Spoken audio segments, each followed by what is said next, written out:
ನಾನು ಭೀಮಣ್ಣಗೌಡ Kyathnal Yadgir Lions club ಅಧ್ಯಕ್ಷರು. ಇಂದು ದಿನಾಂಕ 12/11/2025 ಯಾದಗಿರಿಯಲ್ಲಿ ಬಸವೇಶ್ವರ ಕಲ್ಯಾಣ ಮಂಟಪದಲ್ಲಿ ಮುಂಜಾನೆ 10 ಗಂಟೆಯಿಂದ 4 ಗಂಟೆಯವರೆಗೆ ಆಯುಷ್ ಇಲಾಖೆ ಹಾಗೂ ಲಯನ್ಸ್ ಕ್ಲಬ್ ವತಿಯಿಂದ ಉಚಿತ ಆರೋಗ್ಯ ಶಿಬಿರ ಹಮ್ಮಿಕೊಂಡಿದ್ದೀವಿ. ಆಯುಷ್ ಇಲಾಖೆಯಿಂದ ಸುಮಾರು ಇವತ್ತು 200 ಜನ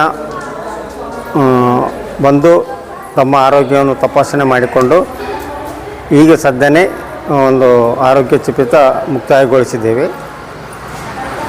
ಮುಂದಿನ ದಿನಗಳಲ್ಲಿ ಮತ್ತು ಯಾವುದೇ ಆರೋಗ್ಯ ಚಿಕಿತ್ಸೆ ನಮ್ಮ ಲಯನ್ಸ್ ಕ್ಲಬ್ ಕಡೆಯಿಂದ ಮಾಡಿದಾಗ ನಾವು ಮತ್ತೆ ಜನಗಳಿಗೆ ತಿಳಿಸ್ತೇವೆ ಎಂದು ಈ ಮೂಲಕ ತಮ್ಮಲ್ಲಿ ಕೇಳಿಕೊಳ್ಳುತ್ತೇವೆ.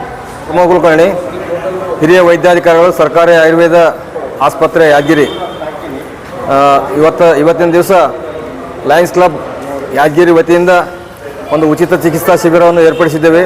ಇದರಲ್ಲಿ ಸುಮಾರು 200ಕ್ಕೂ ಹೆಚ್ಚು ನಾವು 200ಕ್ಕೂ ಹೆಚ್ಚು ರೋಗಿಗಳನ್ನು ಚಿಕಿತ್ಸೆ ಮಾಡಿ ಅವರಿಗೆ ಔಷಧೋಪಚಾರವನ್ನು ಮಾಡಿದ್ದೇವೆ. ಇದರಲ್ಲಿ ಆಯುರ್ವೇದ, ಯುನಾನಿ ಮತ್ತು ಹೋಮಿಯೋಪತಿ 3 ಪದ್ಧತಿಗಳನ್ನು ಒಳಗೊಂಡಿರ್ತಕ್ಕಂಥ ಚಿಕಿತ್ಸೆಯನ್ನು ನಾವು ಇಲ್ಲಿ ರೋಗಿಗಳಿಗೆ ಚಿಕಿತ್ಸೆ ಮಾಡಿ ಔಷಧಿಗಳನ್ನು ಉಚಿತವಾಗಿ ವಿತರಿಸಿದ್ದೇವೆ. ಇದರ ಲಾಭವನ್ನು ಸಾರ್ವಜನಿಕರು ಪಡೆದುಕೊಂಡಿದ್ದಾರೆ.